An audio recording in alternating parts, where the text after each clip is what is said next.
You know, between 1750 and 1900, a really strange kind of empire started to pop up.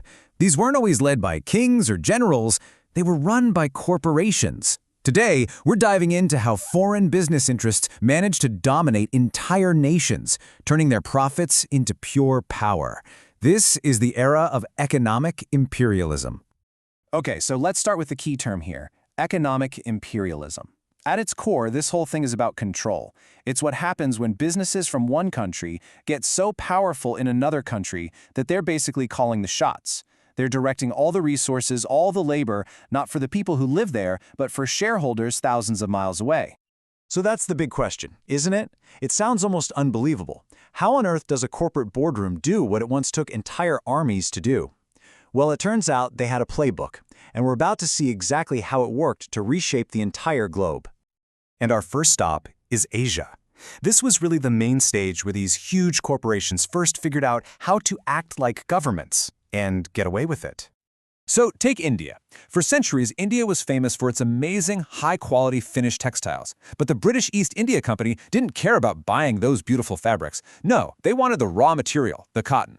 So they systematically took apart India's local industry to turn the entire economy into a giant cotton farm to feed Britain's new steam-powered factories. A global powerhouse was turned into a colonial resource pit. Now let's jump over to China, where that same company, the East India Company, had a totally different problem. See, the British were obsessed with Chinese tea and silk, but China just wasn't interested in buying British stuff. This created a huge trade imbalance that was draining Britain's silver. So the company came up with a pretty sinister plan to fix it. And this just lays it all out. Their strategy was as brutal as it was simple. Step 1, force farmers in India to grow opium. Step 2, smuggle it into China illegally. Step 3, intentionally create a massive public health crisis with millions of addicts. And Step 4, use all that drug money to finally buy the tea and silk they wanted. It was literally state-sponsored drug trafficking on an industrial scale. And get this. When the Chinese government tried to stop the drug trade, Britain declared war, twice. These weren't called the Opium Wars for nothing. They weren't about free trade. They were fought to protect a corporation's right to sell drugs. The treaties that came after forced China to open up its ports and pay up, all on Western terms. So here's the key result.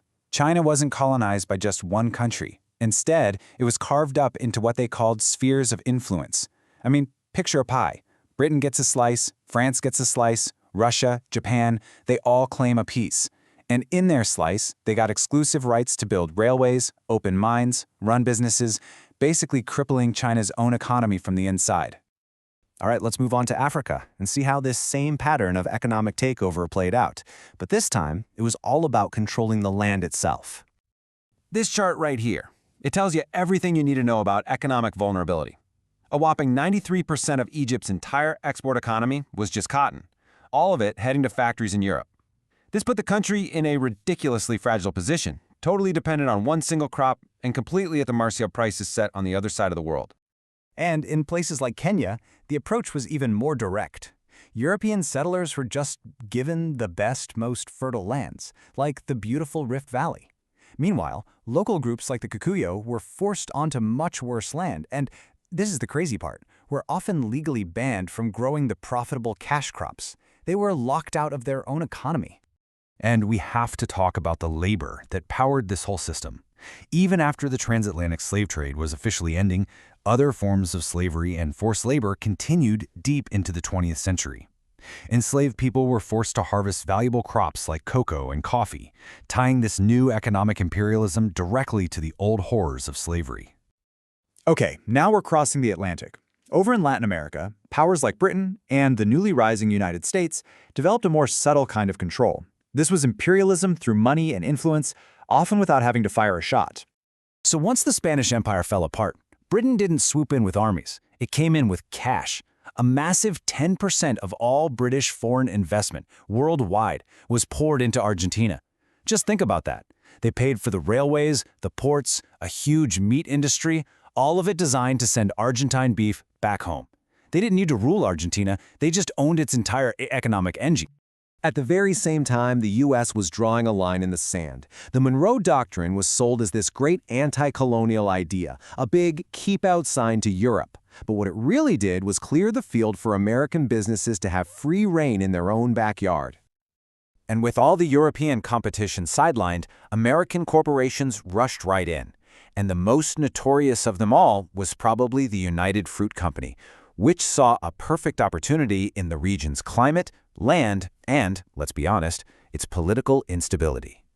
This is exactly where we get that term, Banana Republic. It's not just some throwaway phrase, it's a direct piece of history. It literally describes a country where one foreign company, exporting one single crop, gets so powerful it's practically running the government. The United Fruit Company had so much power, it could call up the U.S. government to help overthrow local leaders who got in its way. And you see this pattern of dependency just pop up everywhere, each with a slightly different flavor. For Argentina, it was British money and agriculture. For Chile, it was copper mines.